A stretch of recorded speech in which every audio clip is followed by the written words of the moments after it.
Vamos a iniciar entonces. Voy a compartirles pantalla para que comencemos.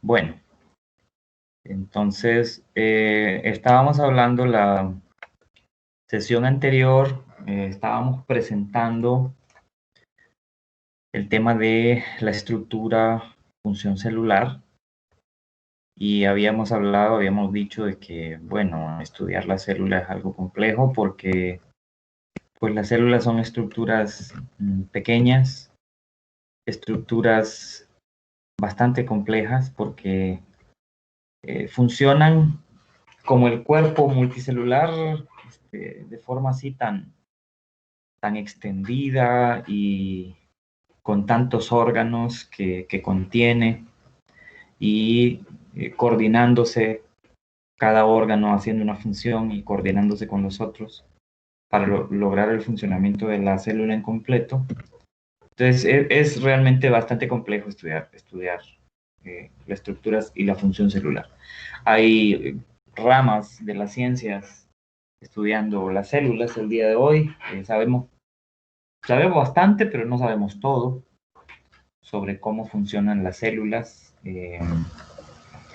cómo hacen ciertos procesos las células. Por ejemplo, cómo es posible que hay células que no siguen la programación normal de muerte celular, cumplir su ciclo de vida y al terminar ese ciclo de vida y buscar la parte del cuerpo a donde morir, hay células que no lo hacen porque se ha afectado esa programación genética, se ha afectado y están continuamente reproduciéndose, reproduciéndose y reproduciéndose y dan origen a lo que conocemos como cáncer. El cáncer es un problema que radica en la no muerte de la célula.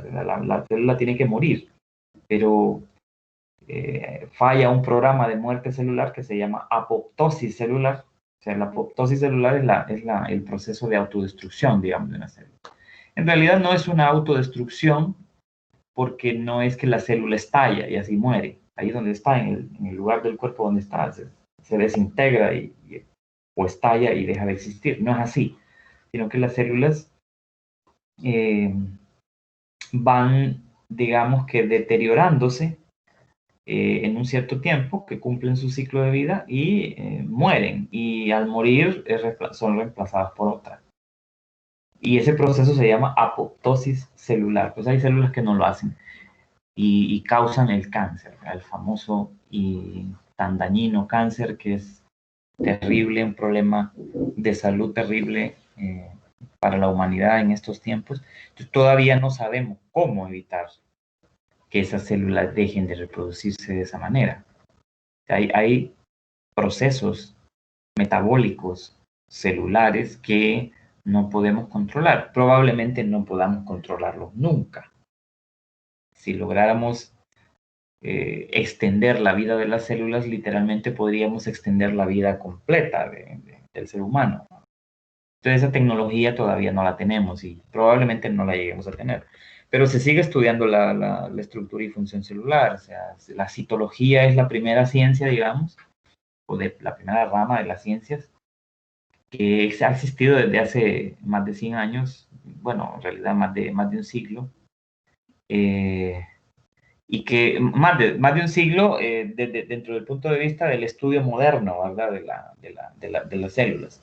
Pero claro, desde que se inventa el microscopio y comienzan científicos a darse cuenta de cada vez más las estructuras que contienen las células y se empiezan a fabricar más microscopios más potentes y se empiezan a ver más detalles del interior de la célula y del funcionamiento de la célula, pues obviamente desde el siglo XVII viene el estudio de las células cuando se descubre a través de la mirada de científicos por los microscopios que se inventaron en aquellos tiempos.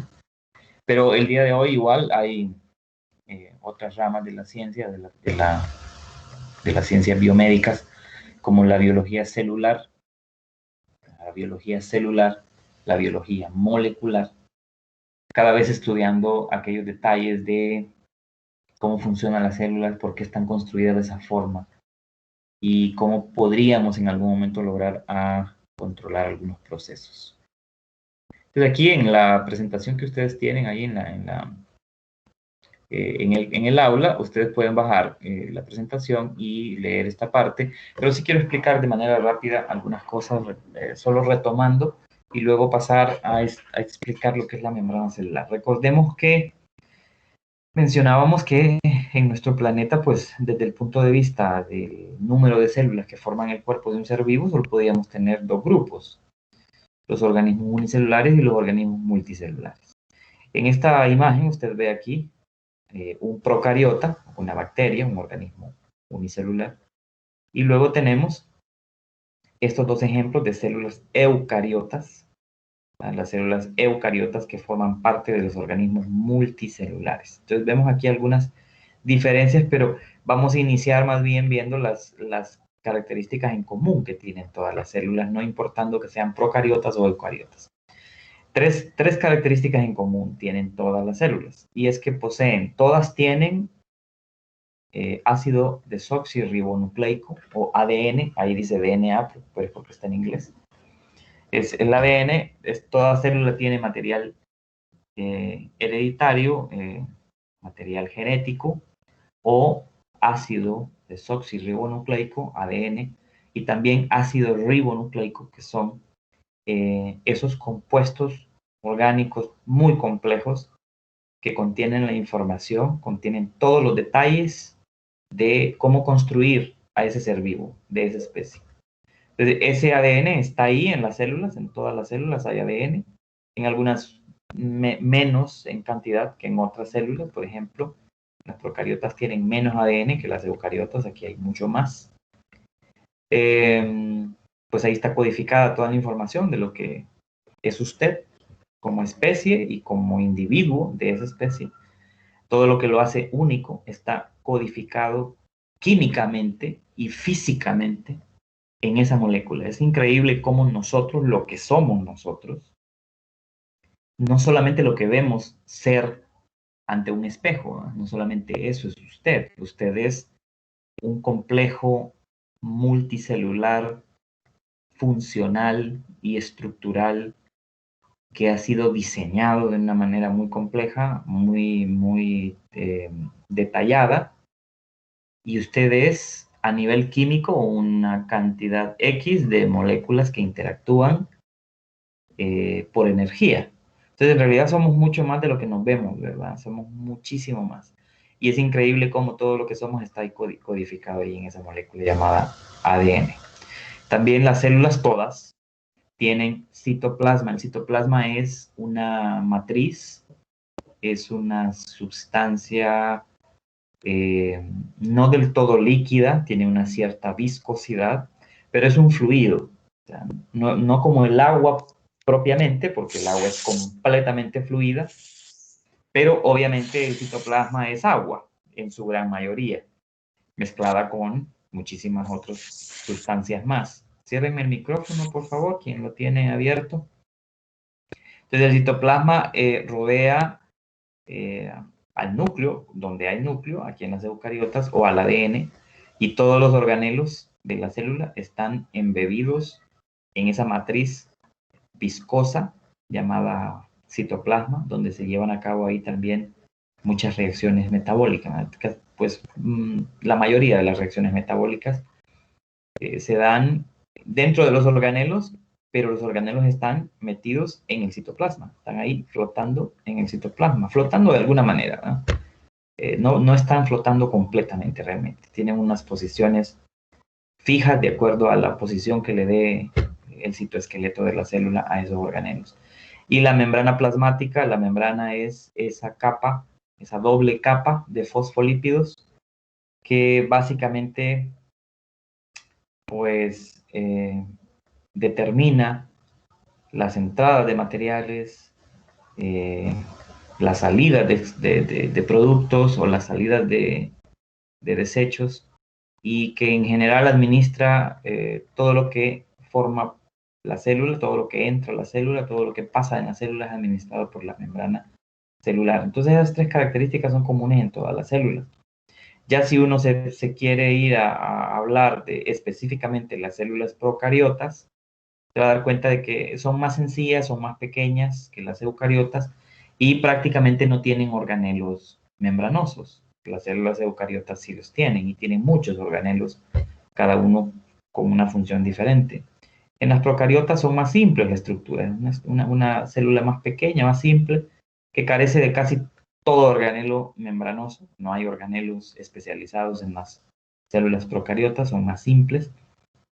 Y eso se puede ver en la estructura que tiene, en comparación con una eucariota. Se puede ver. Vean aquí, esta es una procariota muy simple. Incluso en el interior usted no ve esta cantidad de organelos que ve acá en esta eucariota. Y es debido a que, bueno, este es un organismo unicelular y esta es una célula parte de un organismo multicelular que tiene que cumplir con muchas funciones para poder coordinarse con las demás células que forman parte de, el tejido al que pertenecen. Entonces, nosotros nos centramos más en este parcial, en hablar de las células, tanto procariotas en general, como las bacterias, las arqueas, y en las eucariotas casi que solo nos enfocamos en la célula animal y la célula vegetal, pero es porque las funciones básicas son prácticamente las mismas en los hongos, en los protozoarios. Entonces, por eso es que nos centramos en estas tres categorías, digamos, de estudio. Esto no lo voy a leer yo ahorita, usted lo puede leer bien.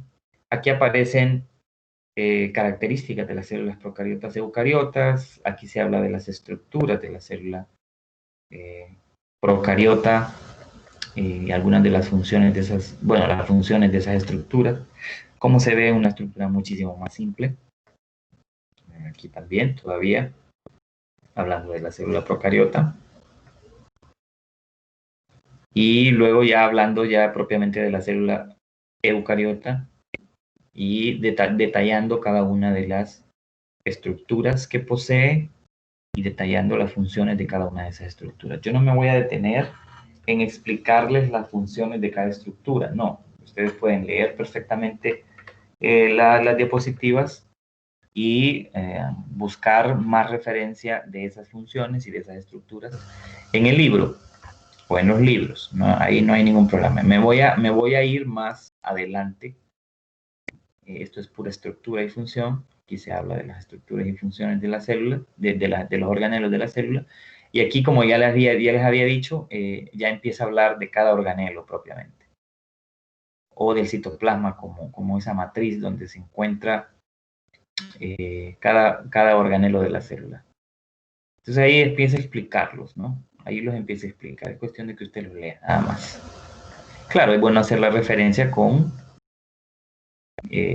los libros, ¿no? Es necesario. Me voy a ir a esta otra presentación porque necesito explicarle aquí varias cosas. La membrana es parte de la célula, ¿no? De todas las células. Todas las células poseen membrana. Esa doble capa de fosfolípidos que forman la membrana tiene varias funciones importantísimas. Físicamente es una barrera, ¿verdad? Es una barrera que impide que cualquier material entre a la célula y la dañe.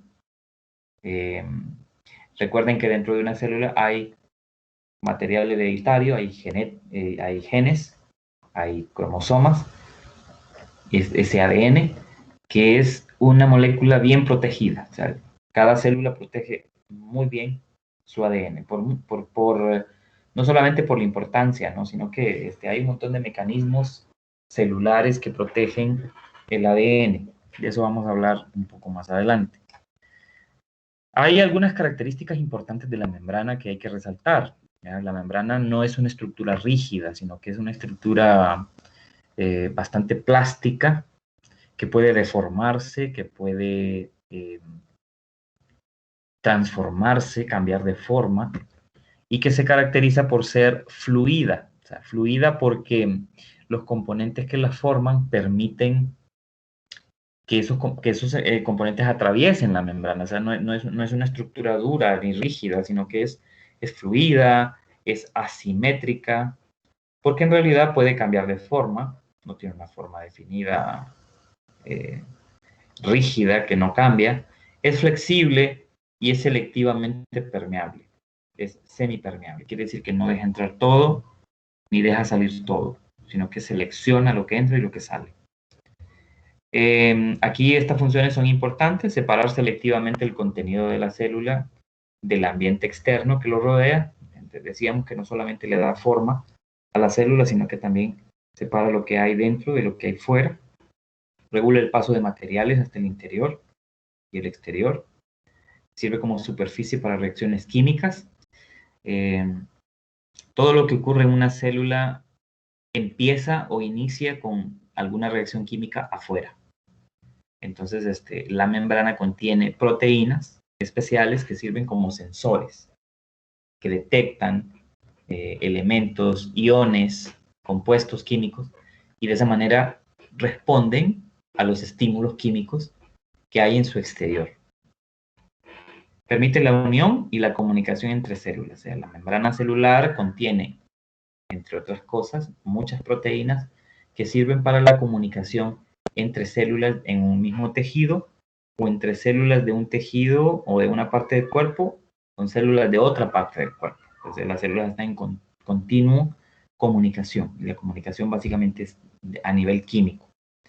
Transmitir señales entre el medio ambiente y el interior de la célula, lo que decíamos, ¿verdad? Las señales o los estímulos pueden ser, en su mayoría son químicos, pero también si hablamos de las células musculares, si hablamos de las células nerviosas, también hay una recepción y una interpretación de estímulos eléctricos, ¿verdad? Nuestro cuerpo también tiene una cierta carga eléctrica producida debido a las diferencias en las concentraciones de compuestos químicos que hay en nuestro interior. Nuestro cuerpo es una mezcla de compuestos químicos. Entonces, algunos de esos compuestos químicos tienen una cierta polaridad, ¿no? Tienen una carga eléctrica parcial. Y eso crea unos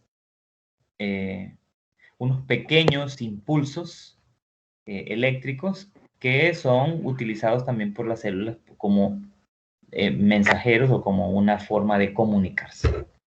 Bueno, la composición química de la membrana plasmática es un lípido, son fosfolípidos, es una doble capa, como se puede ver aquí, ¿verdad?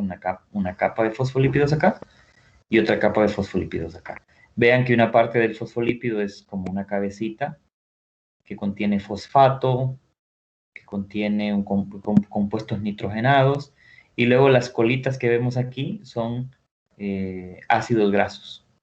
O sea, fíjense que las partes grasas, la parte grasa de la membrana no está en contacto con el agua, porque si esto es la membrana de una célula cualquiera, usted se fija que hacia afuera de la membrana lo que hay es agua, básicamente, agua, y hacia adentro de la membrana lo que hay también es agua. Cierren los micrófonos, por favor.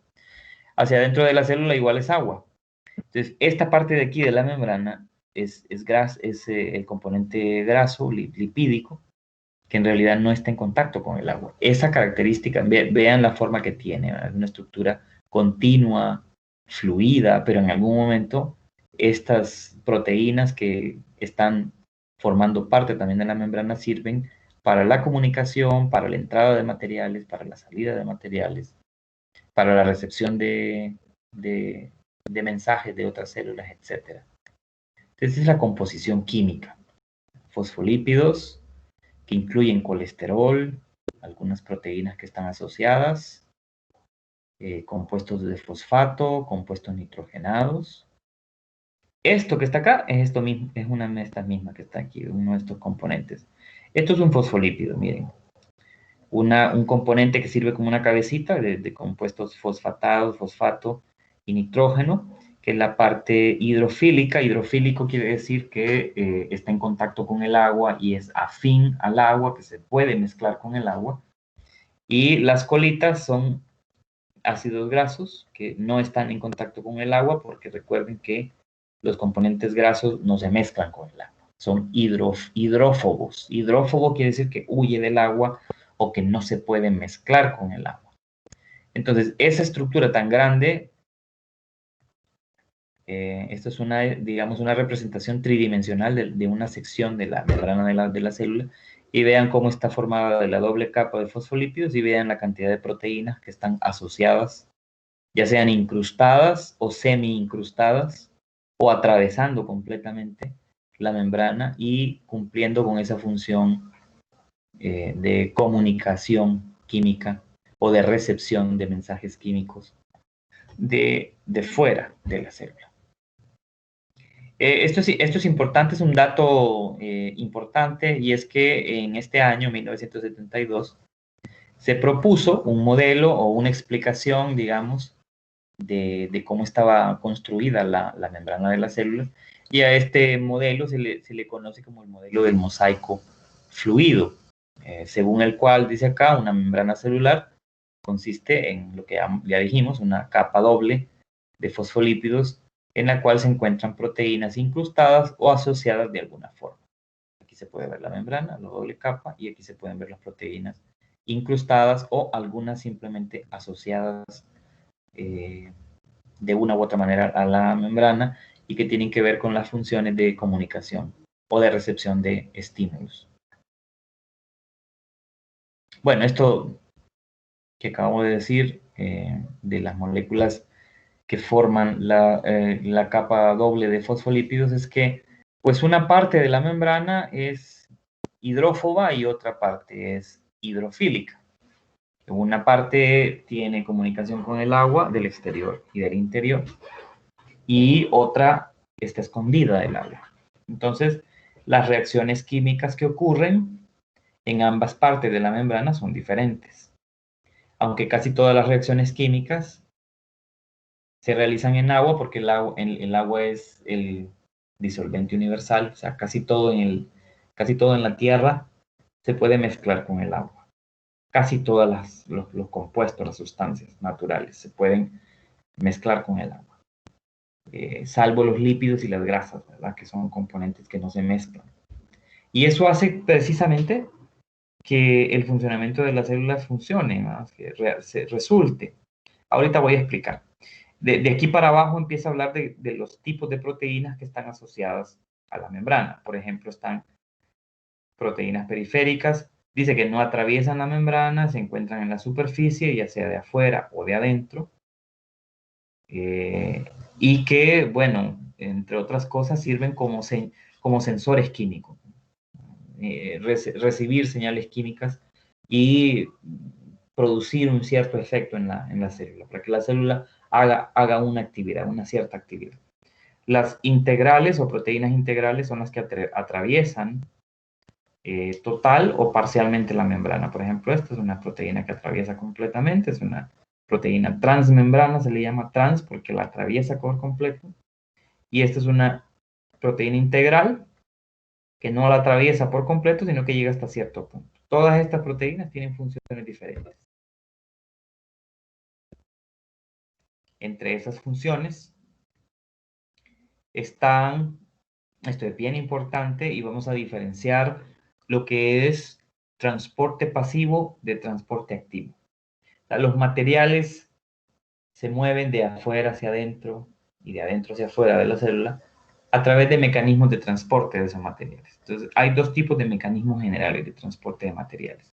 El transporte pasivo, en donde ciertas proteínas forman canales para el paso selectivo de iones o de moléculas pequeñas, en realidad son moléculas pequeñas, como lo que se muestra aquí. ¿Verdad? Aquí está la membrana, aquí hay una proteína integral, una proteína transmembrana que la atraviesa por completo, y vean que aquí dice fuera de la célula y aquí dentro de la célula.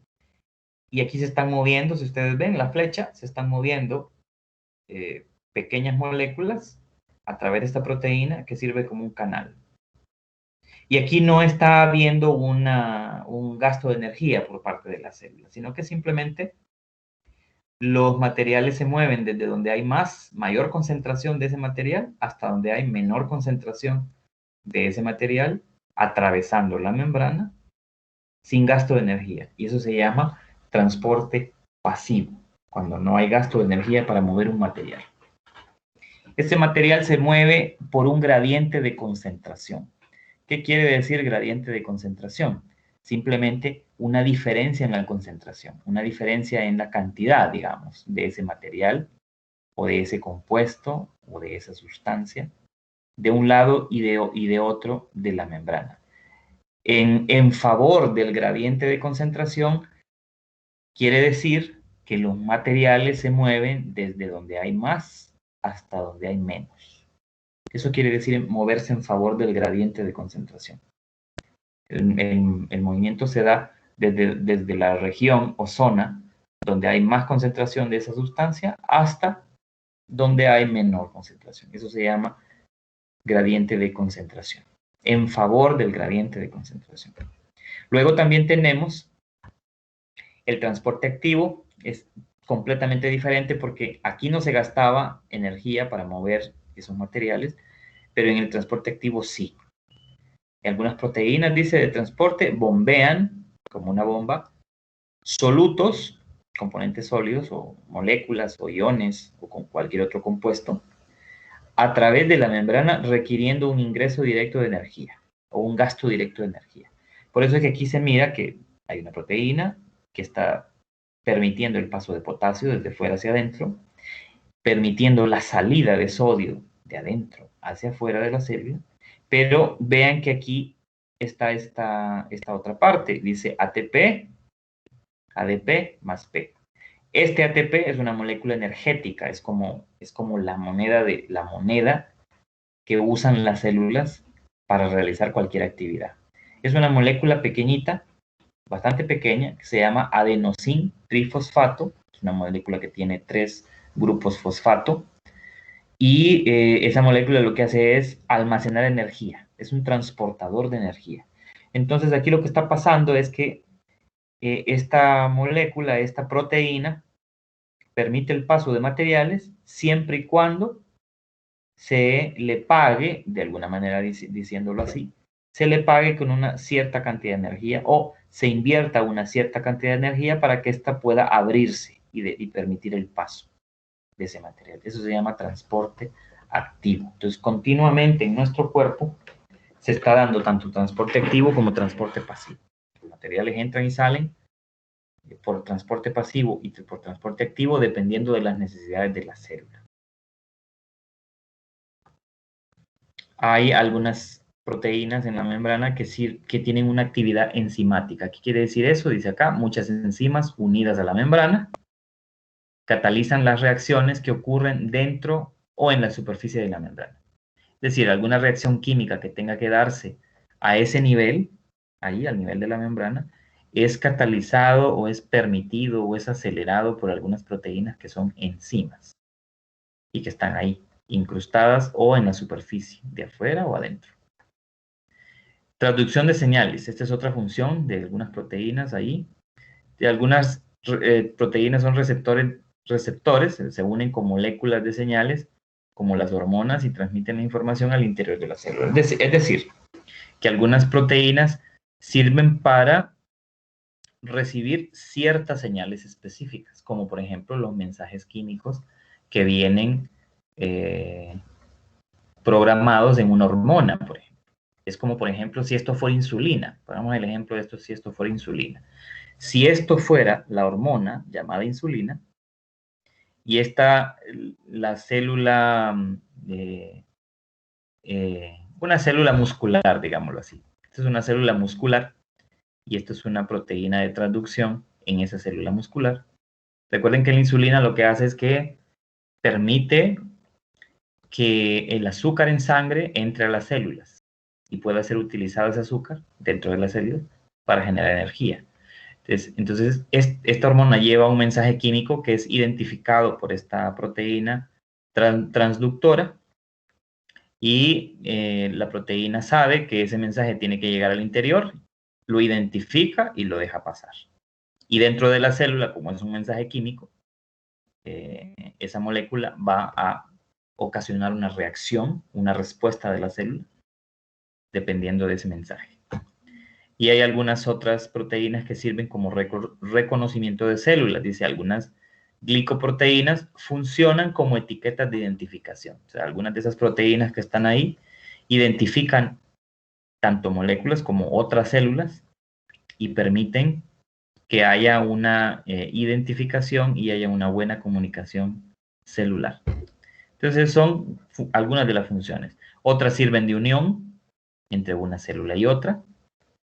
Se unen como formando un canal para intercambiar mensajes químicos. Recordemos que a nivel celular, nuestras células se comunican, todas las células de todos los seres vivos, se comunican químicamente principalmente, o sea, por mensajes químicos. Y en algunos casos, algunas células, por tanto mensajes químicos como señales eléctricas. Anclaje, algunas sirven de anclaje. ¿Qué quiere decir eso? Dice algunas como las integrinas, estas proteínas que están metidas aquí en la membrana, que se llaman así, integrinas, anclan la célula a la matriz extracelular y también se unen a los microfilamentos dentro de la célula.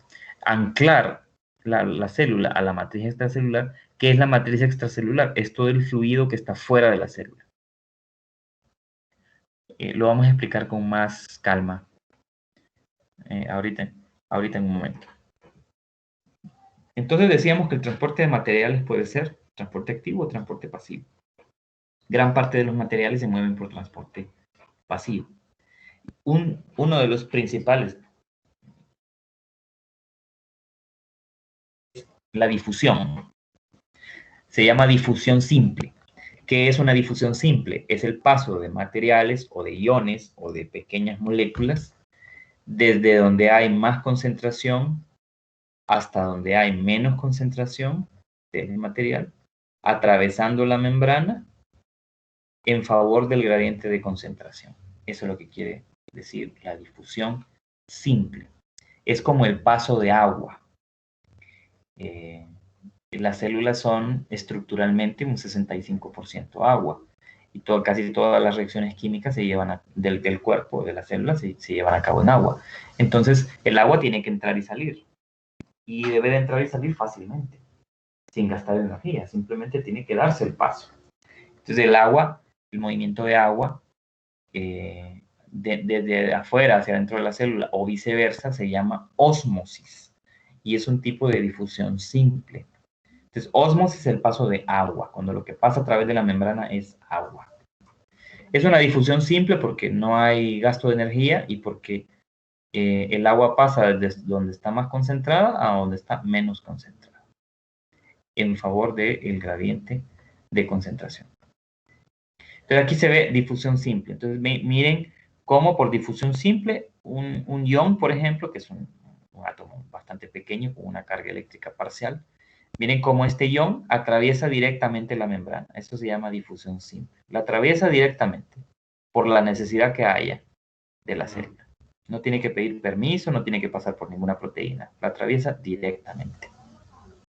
La difusión de agua, la difusión simple de agua, se conoce como ósmosis. Fíjese que también está otro tipo de difusión que se llama difusión facilitada. También es el paso de materiales, pero ya no atravesando directamente la membrana, sino a través de una proteína. Pero la proteína no cobra, digamos, ningún impuesto o no necesita que le paguen con energía para que permita el paso de ese material. Entonces eso se llama difusión facilitada, porque está siendo facilitado el movimiento de ese material por una proteína. Aquí se puede ver. ¿Ya? Aquí atravesando directamente y aquí atravesando a través de una proteína de facilitación o una proteína facilitadora.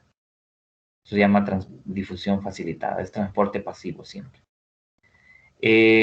Aquí hay otro ejemplo de difusión facilitada, otra proteína con otra forma, otra forma tridimensional que permite el paso de un material a través de ella, sin que haya gasto de energía. Esto se llama transporte pasivo. Ahora, ¿qué pasa con el transporte activo? El material, es bien interesante que el material en el transporte activo, aparte de que se necesita energía para que se pueda dar el movimiento, otra característica importante es que en el transporte activo no necesariamente los materiales o las moléculas o los iones se van a mover en favor del gradiente de concentración. O sea, no necesita haber una mayor concentración de un lado y de otro para que se mueva, sino que simplemente el movimiento se va a dar de acuerdo a las necesidades de la célula.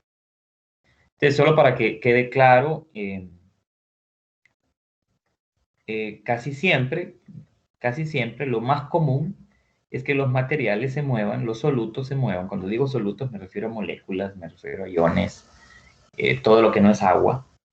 Todo lo que no es agua es un soluto, porque recuerde que una solución es una mezcla de soluto y solvente.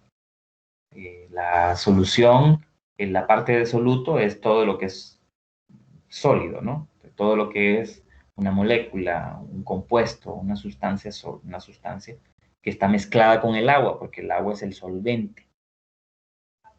Bien, entonces, mayor concentración hasta donde hay menor concentración, eso es movimiento en favor del gradiente de concentración. Bueno, transporte pasivo, lo que acabamos de decir. Entonces, existen estos tres tipos de transporte pasivo para que no nos vayamos a perder. Difusión simple, paso de moléculas pequeñas o iones directamente atravesando la membrana. Difusión facilitada, el paso de materiales, siempre en favor del gradiente de concentración, pero a través de una proteína de transporte.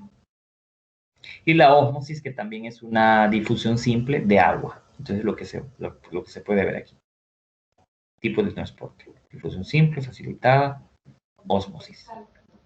Aquí se puede ver un ejemplo de difusión simple.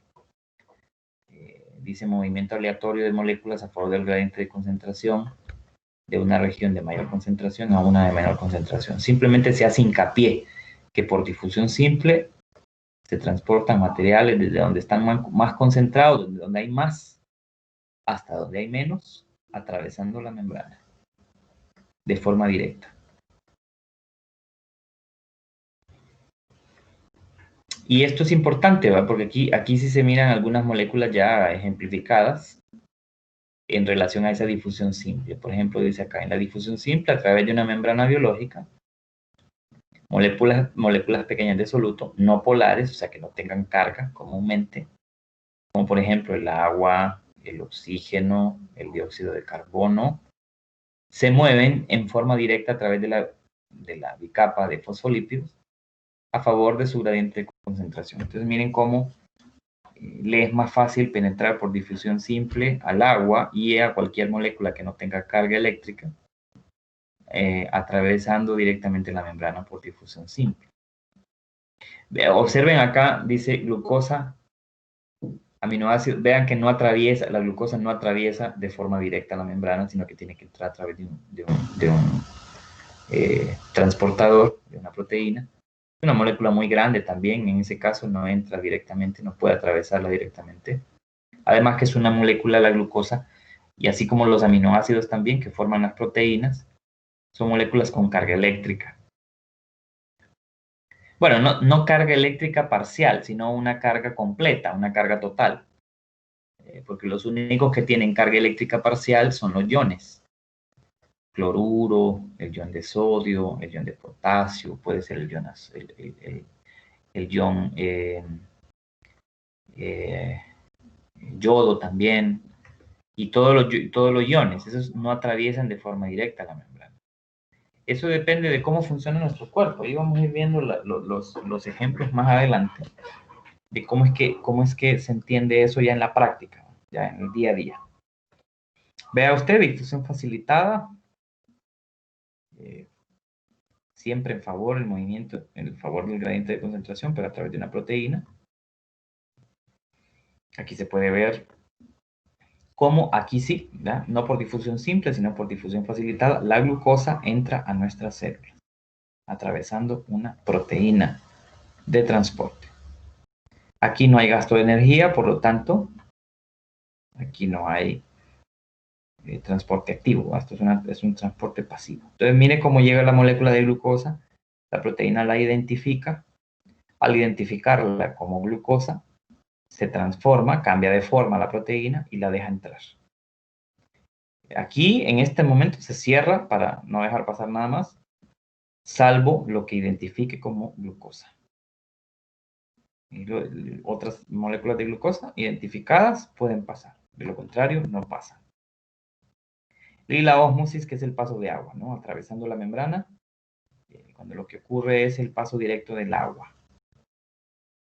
El agua se mueve de una manera bien interesante. Casi siempre el agua tiende a moverse desde un medio hipotónico hacia un medio hipertónico. Ahorita lo vemos, ahorita vemos eso de hipertónico, hipotónico. Aquí está. ¿Qué es una solución hipotónica, isotónica e hipertónica? Una solución hipotónica, isotónica e hipertónica tiene que ver con las concentraciones de solutos y de solvente, tanto dentro como fuera de la célula, en todo momento de la vida.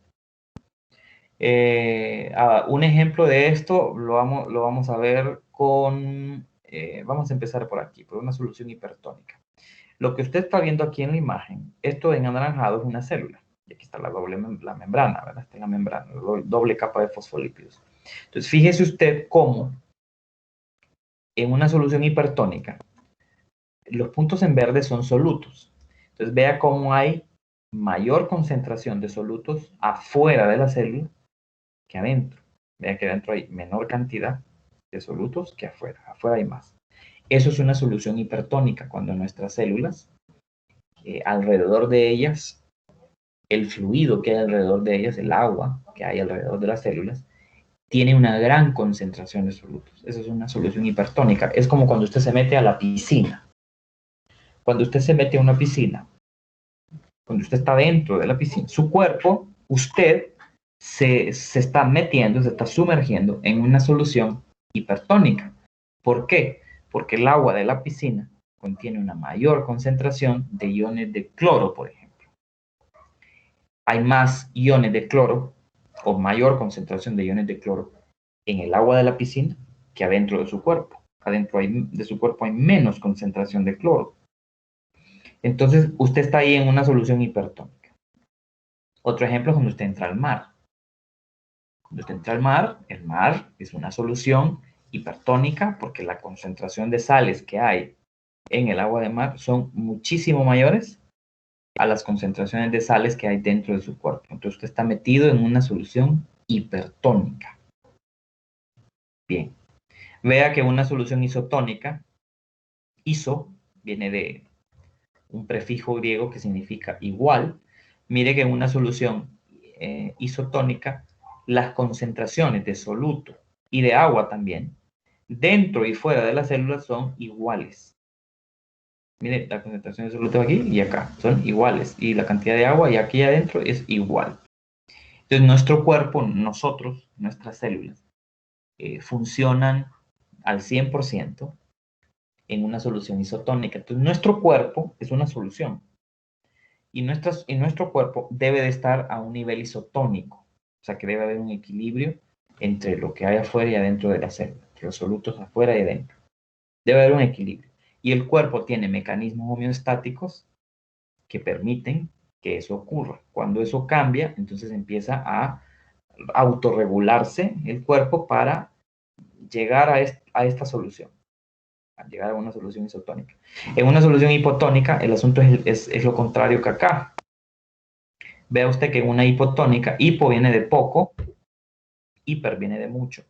Mire que en una solución hipotónica, la concentración de solutos es muchísimo menor afuera que adentro de la célula. Entonces, aquí es donde viene la aplicación de lo que habíamos dicho antes. En una solución hipotónica, la concentración de soluto es menor que en el exterior que en el interior, y entonces vea lo que dice acá, el agua entra a la célula.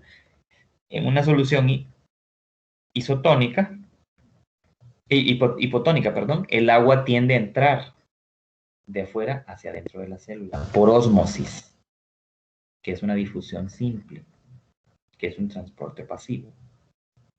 Eso ocurre a cada instante. Usted no se da cuenta, pero así funciona su cuerpo. Constantemente está entrando agua al cuerpo. El cuerpo regula esas concentraciones de agua y de solutos para mantenerse de manera isotónica. Entonces, un ejemplo de esto sería, miren, acá tenemos un glóbulo rojo arriba y aquí tenemos una célula vegetal. ¿Qué pasa cuando las células nuestras están sometidas mucho tiempo a una solución hipotónica? O sea, donde hay más agua afuera, mayor concentración de agua afuera que adentro. El agua tiende a entrar a la célula y eso hace que se hinche la célula. Y llega un punto en el que la célula literalmente se destruye porque si está por mucho tiempo en esa solución, no puede equilibrar las concentraciones y la célula literalmente puede reventarse, estallar. Eso pasa. Lo mismo en una célula vegetal, si el agua está entrando y entrando y entrando y entrando, porque está en esa planta está en una solución hipotónica, entonces el agua tiende a entrar mucho y la célula se llena de agua y estalla, se muere, se destruye. En una isotónica, mire que como las concentraciones de soluto y de agua son equivalentes dentro y fuera, el agua está entrando pero está saliendo de una manera equilibrada. Lo mismo en una célula vegetal. Entonces aquí no hay ningún problema, aquí el funcionamiento es adecuado, es completamente normal. En una hipertónica, recuerdan que había más solutos afuera que adentro. Entonces más bien el agua tiende a salir desde adentro de la célula hacia afuera, como para equilibrar las concentraciones. Entonces más bien en una solución hipertónica nuestras células pierden agua, que es lo que se ve aquí. Está perdiendo agua y también por perder agua se puede morir y se muere en algún momento. Lo mismo con una célula vegetal. Una célula vegetal ocurre eso, por ejemplo, cuando se le echa demasiado fertilizante al suelo. ¿Por qué las plantas a veces se ponen amarillas, se decoloran o se van marchitando poco a poco? Muchas veces ocurre porque están en un suelo al que se está agregando demasiado químico y eso está haciendo que esté en un medio hipertónico la planta y esté perdiendo agua muy rápidamente y eso la marchita, por ejemplo. Y en el caso de los seres humanos, los ejemplos que había puesto antes. Usted se mete a una piscina o se mete al mar. ¿Qué pasa después de un buen rato de que usted está ahí en el agua de la piscina o en el agua del mar? Ya que su cuerpo se empieza a deshidratar. Usted lo nota en las manos o en los pies. Ve que se le empiezan a arrugar sus dedos. ¿Qué es eso? Pérdida de agua. Usted está perdiendo agua, sus células están perdiendo agua. Entonces, si usted pasa demasiado tiempo en un medio así, sus células se mueren, empiezan a morir y su cuerpo no funciona bien. Entonces se interrumpen todas las funciones normales de su cuerpo. Entonces, ¿cuál sería el medio adecuado, químicamente hablando, para el funcionamiento de nuestras células? El medio isotónico, iso de igual, iguales concentraciones afuera y adentro de la célula, solutos y agua nivelados en cuanto a concentraciones. Aquí está el mismo ejemplo que les mencionaba. Si una planta es sometida a una solución hipertónica, la planta se comienza a marchitar porque está perdiendo agua. En el interior las células se están deshidratando. Al final solo queda la pared celular y las células se están muriendo. Bueno, transporte activo, como ya decíamos, es diferente porque aquí sí, las sustancias, dice, movimiento de sustancias desde una región de baja concentración. Aquí no hay un movimiento en favor del gradiente de concentración, sino que los materiales entran, no necesariamente desde donde hay más hasta donde hay menos. Y el paso a través de una proteína siempre, pero con un gasto de energía. La célula tiene que invertir energía para que esta proteína permita el paso de estos materiales. Necesita energía metabólica. Energía metabólica es ATP, son moléculas energéticas. Un ejemplo importantísimo, porque lo vamos a ver más adelante, un ejemplo importantísimo de transporte activo es el paso de sodio y de potasio de adentro hacia afuera de las células. Sodio y potasio son dos iones importantísimos que uno los ingiere en la comida, en la bebida, en las bebidas. Uno ingiere sodio y potasio y las células tienen que regular esas concentraciones y son básicas, el sodio y potasio son básicos para la contracción muscular. O sea, si no hay suficiente sodio y potasio en sus células, en su cuerpo, no hace una buena contracción muscular usted, y tampoco hay funcionamiento normal del impulso nervioso. Entonces el sodio y el potasio son básicos, son dos minerales básicos, en este caso son iones, pero son considerados minerales. Son dos iones o dos minerales importantísimos para que se pueda dar la contracción muscular y el impulso nervioso. Entonces miren cómo entran ese sodio y ese potasio, cómo salen y entran a través de proteínas por transporte activo, y a ese movimiento de iones de sodio y potasio se le llama bomba de sodio y potasio. ¿Por qué bomba? Porque entran o salen a través de una proteína que sirve como una bomba de succión, o como una bomba que expulsa materiales hacia afuera. Y esta bomba de sodio y potasio está presente en todas las células animales. De todos los animales necesitamos una concentración adecuada de potasio y de sodio para poder movernos y para poder funcionar eléctricamente, porque nuestras células nerviosas no funcionan bien si no hay sodio y potasio. Aquí lo único que se puede ver, esto lo vamos a ver más adelante, pero esta es la transformación química. Este es el pago energético que hace la célula a la proteína. Y vean cómo el ATP se convierte en ADP. ¿Qué es eso de ADP y ATP?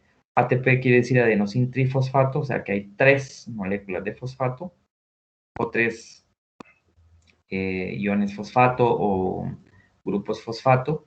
Y cuando se transforma químicamente esa molécula, cuando se paga, digamos, a la proteína, lo que se está pagando es energía, se le está dando energía. Esa energía está contenida en un enlace químico entre el segundo y tercer fosfato. Entonces, cuando se rompe ese enlace, se convierte el ATP en ADP, porque se ha separado un fósforo. Entonces, tri a di, 2. Y aquí la liberación de la energía hacia la proteína. Entonces, la proteína hace lo que se le paga por hacer. Así funciona el cuerpo. El cuerpo es bien complejo en ese aspecto. Aquí, proteínas de transporte, en el transporte activo pueden ser uniportadoras, simportadoras o antiportadoras. ¿Qué quiere decir eso? Uniportadoras es que transportan un solo tipo de sustancia en una sola dirección. Por ejemplo, estos protones de hidrógeno que están siendo transportados únicamente desde el interior de la célula hacia afuera, como sacándolos. No se mueven de forma inversa. Están los simportadores que mueven dos tipos de sustancias en una misma dirección. O sea, puede ser potasio, puede ser hidrógeno, o en este caso puede ser sacarosa también. Entonces vean que están moviendo en una sola dirección. Esta proteína es importadora, está moviendo dos diferentes elementos o compuestos diferentes hacia un mismo lado de la célula, que sería hacia el interior en este caso. Y los antiportadores que mueven dos sustancias en direcciones opuestas. O sea, va para acá y va para acá. Direcciones opuestas. Como por ejemplo la bomba de sodio de potasio es un ejemplo de un movimiento a través de una antiportadora, una proteína antiportadora. Esto también es interesante. Resulta que hay otro tipo de movimiento de materiales conocido como exocitosis. También es transporte activo. Exocitosis es cuando un material que no se necesita dentro de la célula se mueve hacia afuera, o sea, se elimina. O cuando se producen algunas sustancias adentro de la célula y estas sustancias van dirigidas a otras células o a otra parte del cuerpo. Entonces, eso se llama exocitosis. Entonces, por ejemplo, adentro de la célula, aquí estamos viendo el citoplasma y adentro del interior de la célula, digamos que estas son hormonas. Digamos que esto es una célula glandular, una célula de una glándula. Estas son hormonas. Las hormonas van dirigidas a un órgano o a varios órganos fuera del cuerpo. Fuera de esta célula, ¿no? Fuera de la glándula, a otra parte del cuerpo. Entonces, esa hormona tiene que salir de esta célula para llevarse o dirigirse por la sangre al órgano al que va dirigido. Entonces, se forman unas pequeñas vesículas que rodean, digamos, a ese material. Esas vesículas llegan hasta la membrana. Miren que se fusionan con la membrana plasmática para transformarse y dejar libre a ese material. Eso se llama exocitosis. También pasa con los desechos. Los desechos son eliminados de la célula de esta forma, a través de exocitosis. ¿Por qué es transporte activo? Bueno, porque para hacer esto hay que cambiar incluso la configuración estructural de la membrana y para eso hay que gastar energía. Eso es un transporte activo llamado exocitosis. Mira lo que dice acá, en la exocitosis una célula expulsa productos de desecho o productos de secreción como las hormonas o neurotransmisores. Y es interesante que dice movimiento de moléculas grandes hacia el exterior de la célula, empacadas en vesículas que se fusionan con la membrana celular. Moléculas en grandes cantidades. Endocitosis sería un proceso contrario. Exo es hacia afuera, endo es hacia adentro. La endocitosis también es un transporte activo. Y esta también dice incorpora materiales a la célula en vesículas que se fusionan con la membrana plasmática. Incorpora materiales a la célula, o sea que hacia adentro mueven bien los materiales. Hay varios tipos de endocitosis en el cuerpo de los animales o de los seres vivos en general, en realidad. Está la fagocitosis, está la pinocitosis y está la endocitosis mediada por receptores. Pero todos los movimientos son hacia adentro, materiales hacia adentro. ¿Qué quiere decir fagocitosis, pinocitosis y endocitosis mediada por receptores? Fagocitosis dice la célula ingiere partículas grandes de sólidos como alimento o puede ser bacterias, en el caso de que sean células de defensa, células blancas del cuerpo. Durante la ingestión de ese material, los pliegues de la membrana plasmática encierran la célula o la partícula que se esté ingiriendo. Entonces, vean cómo este es el material, puede ser una bacteria también, viene una célula, engloba o encierra con su membrana, transforma su membrana, engloba ese material y luego hacia adentro forma una vesícula y estos otros organelos que se llaman lisosomas, que contienen enzimas digestivas, se acercan a esta vesícula, se pegan y liberan las enzimas para digerir lo que entró. Eso se llama fagocitosis. Esto ocurre con las células blancas en nuestro cuerpo, por ejemplo, los linfocitos, las células de defensa de nuestro cuerpo. Detectan una bacteria, detectan un virus, detectan un hongo, un parásito, lo buscan, lo abrazan, lo engloban con su membrana, forman una vesícula hacia adentro, lo introducen y adentro lo destruyen. Eso es lo que hacen las células defensivas de nuestro cuerpo por fagocitosis. Pinocitosis es cuando lo que está entrando o cuando lo que la célula está ingiriendo es agua en solución, o sea, es como una bocanada de agua. Ustedes vean estas células acá, por ejemplo, células del intestino nuestro, que alrededor de ellas hay agua y en esa agua está mezclada una serie de sustancias, ¿no? Nutritivas. Entonces viene la célula y atrapa esa agua, toma una bocanada de agua, digamos, y dentro del agua pues están mezcladas muchas cosas. Entonces luego la célula hace una vesícula hacia adentro también y también adentro hay una digestión de ese material. Entonces pinocitosis es cuando lo que se está tragando la célula, digámoslo así, es una bocanada de agua. Agua no pura, ¿verdad? Sino que agua mezclada con los materiales que se necesiten incorporar al interior de la célula. Endocitosis mediada por receptores, dice aquí, moléculas específicas se combinan con proteínas receptoras. Las proteínas receptoras son proteínas que siempre están en el exterior de la célula, aquí en la membrana, para recibir e identificar una molécula u otro compuesto. Entran a la célula en vesículas recubiertas por proteínas. Es el mismo proceso de la endocitosis, los mecanismos, lo que se necesita es identificado afuera, entra y se forman estas vesículas y entonces el cuerpo adentro digiere ese material con enzimas digestivas. Y un ejemplo que se da acá dice el mecanismo por el cual las células eucariotas toman macromoléculas como el colesterol. Así es como la mayor parte del colesterol que anda flotando en sangre es incorporado hacia el interior de células, como por ejemplo las células grasas, por endocitosis mediada por estos receptores. Bien, de aquí para allá ustedes sigan leyendo. Aquí lo que se muestra son las uniones, el tipo de uniones que hay entre una célula y otra, porque las células están juntas unas con otras en los tejidos. Entonces hay uniones, hay diversos tipos de uniones dependiendo de la función de esa unión. Uniones de anclaje, uniones estrechas, de hendidura, plasmodesmos, y cada una de esas uniones tiene una función en la comunicación entre las células. Entonces solo es de leerla y ahí se entiende bien porque está bastante simple, esos tipos de uniones. Y luego se habla del medio ambiente celular, o sea, lo que hay afuera de la célula, todo el fluido, que comúnmente es conocido como fluido extracelular, que está fuera de las células, y que hay una mezcla de todo ahí, ¿verdad? Yo igual se los voy a explicar en el próximo video, pero ustedes vayan leyendo porque igual hay que hacer otras explicaciones en relación a eso y tenemos que abarcar pues más cosas, ¿no? Con ese tema del movimiento de materiales desde fuera y dentro de la célula. Ahorita estuvimos viendo lo que está en las diapositivas.